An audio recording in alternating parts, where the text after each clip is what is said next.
కూటమి ప్రభుత్వం అధికారంలోకి వచ్చిన నాటి నుంచి రైతు సంక్షేమమే ప్రధాన అజెండాగా ముందుకు సాగుతోందని పార్వతీపురం ఎమ్మెల్యే బోనెల విజయ్ చంద్ర అన్నారు. ముఖ్యమంత్రి చంద్రబాబు నాయుడు రైతు పక్షపాతి అని ఆయన కొనియాడారు. సోమవారం సీతానగరం మండలం ఆర్ వెంకంపేట గ్రామంలో నిర్వహించిన ఏరువాక కార్యక్రమంలో ఎమ్మెల్యే పాల్గొన్నారు. రైతులతో కలిసి నారుమడిలో వరి విత్తనాలు చల్లి సాంప్రదాయ అరక పట్టి దుక్కుదున్నారు. ఈ సందర్భంగా ఆయన మాట్లాడుతూ రైతులకు రాజముద్రతో కూడిన కొత్త పాస్ పుస్తకాల పంపిణీ చేపట్టామని తెలిపారు.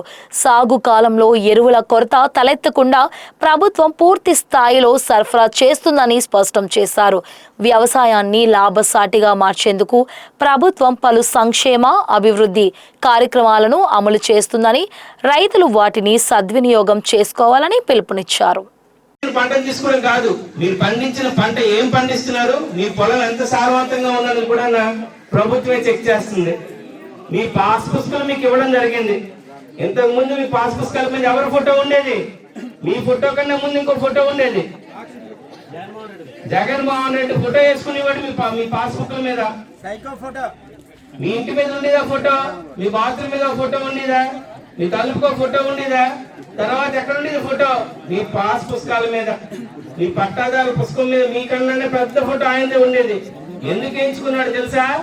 మీ పొలాలు కూడా నెక్స్ట్ వీక్ గెలిస్తే తీసుకుందామని ఒక యాక్ట్ పెట్టాడు. అప్పుడులో భూరక్షణ అంట, అది భూరక్షణ కాదు, భూభక్షణ చట్టం. అంతకు ముందు కలెక్టర్ ఆఫీస్ లో అమ్మాడు, ఎంఆర్ఓ ఆఫీస్ తనఖా పెట్టాడు.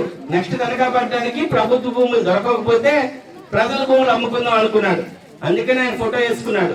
చంద్రబాబు నాయుడు ముఖ్యమంత్రి అయినంటే ఏం చేశారమ్మా? ఈ పుస్తకాలన్నీ క్యాన్సిల్ చేసి రాజముద్రతో మీ ఫోటో వేసి మీ తాతలు, మీ తండ్రులు, మీ ఆయనలు సంపాదించిన ఆస్తి పైన మీ ఫోటో ఉండాలా, బయట వాళ్ళ ఫోటోలు ఉండాలా? మీ ఫోటో ఉండాలి. కాబట్టి ముఖ్యమంత్రి గారు నమ్మి వెళ్ళి తిరిగి మీ ఫోటో వేయడం జరిగింది. ఇందాక చెప్పిన విషయం, అభివృద్ధి చేసేవాడు, పని చేసేవాడు ఏం చెప్పడు, పని చేసుకుని వెళ్ళిపోతాడు. ఏమి చెప్పలేడు, ఏం చెప్తాడు? ఊరంతా పెట్రోల్ ధరలా చెప్పుకుంటాడు. జగన్మోహన్ రెడ్డి ఏమి చేయకపోయినా గానీ చాలా చేశాను అన్నాడు. సూపర్ 6 లో మీ అందరికి కూడా ఉచితంగా స్త్రీశక్తి అని చెప్పి బస్సు ఫ్రీ ఇవ్వడం జరిగింది. మీకు 3 సిలిండర్లు ఇవ్వడం జరిగింది. తల్లి ఎవరైతే అమ్మ ఇందాక ఆల్రెడీ 18 గ్రామాలకి మంచినీటి సమస్య ఉంది. దానికి జలజీవన్ మిషన్ కింద మన ఉప ముఖ్యమంత్రి గారు గౌరవనీయులు పవన్ కళ్యాణ్ గారు కొంత డబ్బులు ఇవ్వడం జరిగింది. కొన్ని గ్రామాలకు పెట్టుకోవడం జరిగింది.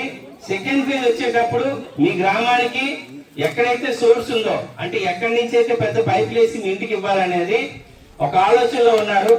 ఆ ఆలోచనలో కూడా మన గ్రామం కూడా, మన పంచాయతీ కూడా ఉన్నాం.